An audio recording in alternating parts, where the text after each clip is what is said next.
The other danger is the war scenario. And I've been saying on my site that that people say, well, they're going to end up dividing Ukraine down the middle. Oh, well, really? That Russia's going to allow NATO to have in the western half of Ukraine, they're going to allow them to have missiles and troops and defensive capabilities and offensive capabilities. A NATO country pulled right up to their border. Do you think that's going to happen? Have you thought for a minute what the IMF is about to do to let's call it the Western Ukraine? I mean, they're going to lend them the money they need, and the money they need is $37 billion, not $15 billion, because you got the 2015 payment to consider. They're going to do the same thing they did to Greece. The people in Western Ukraine are going to be screaming to be Russians in about 6 months without any problem. The retiree now getting $165 a month under the IMF plan will get $80 a month. You think he's going to be happy to be in the so-called free Western Ukraine? He's going to want to be a Russian. There's literally no question that the IMF will take care of delivering the rest of the Ukraine to Putin by their economic requirements when making a loan. He's massing. They've been massing troops on the border. The Russians have on the Ukrainian border. Do you think he invades, or do you think he waits? Listen, you see a guy riding on a horse without a shirt on, okay? You see him at a gun show looking at guns. You see him holding a gold bar. You don't have to be a genius to know you can't push him. This is a KGB guy. This is a guy who has no conscience. This is a person who would put his mother in a microwave for $5. You push this guy hard on the Belarus border, you're going to have Russians coming across the border. I mean, God forgive them, for they know not what they do. We're being pushed by a group who have an ideology that wants war.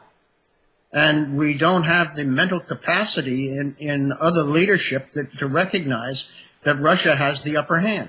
The petrodollar is the singular most important factor that exists in economics today, bar none.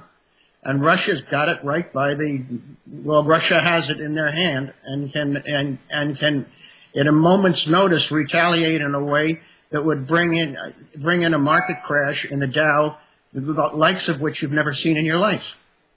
Brilliant in its simplicity. We just accept payment in any currency. Oh, we can't use the SWIFT system? Even if they still can use the SWIFT system, they can just say, you know what, we've decided we want payment. We accept payment in anything. Rupee, real, yuan, euro. We take payment in everything. We no longer take payment exclusively in dollar, with or without the SWIFT system. You're saying that would kibosh the economy in the U.S., spike inflation, and cause gold to renew its bull market trend. There's no other possibility that except those results. They have a stronger tool than the SWIFT system. If we didn't reinstate them in the SWIFT system in a week, the entire environment would collapse. Even if we don't take them away from the SWIFT system, they could just simply say, we want to sell our oil and natural gas in any currency. Couldn't they do that? This is why I've been trying to get my editor to put a cartoon in which Uncle Sam shoots himself in the foot. And it says on top, he's got a target on his foot. His foot's up in the air. Now, my editor won't put it in because, he's very, very sensitive to people's feelings. But the truth is that to take Russia out of the SWIFT system is to put a bullet right in the U.S. foot.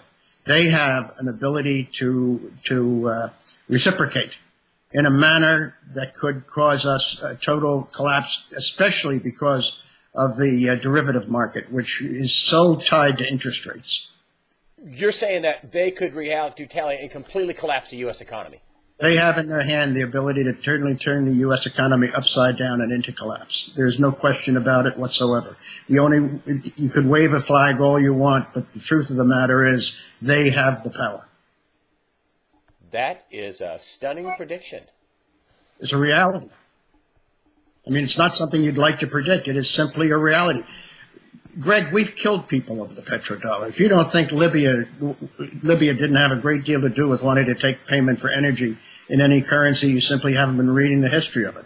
You know it. I know it. We know what they do for the petrodollar. You call it humanitarianism. It is like the Dickens humanitarianism.